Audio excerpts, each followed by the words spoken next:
Dengan kakak kandung aku laki aku dewek. Nah, kakak selingkuh dengan Kak Burhan. Padahal tidak sama sekali. Siapa yang ngomong? Neng Ayud. Hah? Neng Ayud. Siapa Neng Ayu tuh? Adik suami aku. Adik suami kita ya? Di mana dia pindah kita tuh cak mana? Dia ngomong dengan istri Burhanuddin. Istri Burhanuddin bilang sama aku, sama suamiku. Dia bilang kita selingkuh. Sama siapa selingkuh ya?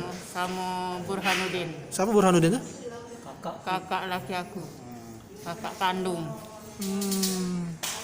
Terus merasa ini gitu ya? Difitnah ya?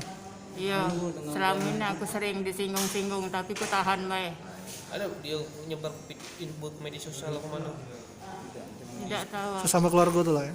Kamu di pasar lah dimarahi masih katanya ayo ngerasa dewe. Aku kan ngomong laki aku marahi dia. Jadi aku sudahlah kak, sudahlah aku gawe baik, tidak salah. Nah ujinya ayo ngerasa dewe. Padahal aku tidak. Aku demi Allah jika aku tidak. Aku nak sangka aku nak kesini aku nak buktikan bahwa aku tidak sama sekali. Makanya aku sampai ngadu ke sini. Iya, iya. Dia tuh siapa? Siapa gitu dia tuh? Adik laki aku dewe. Ipar.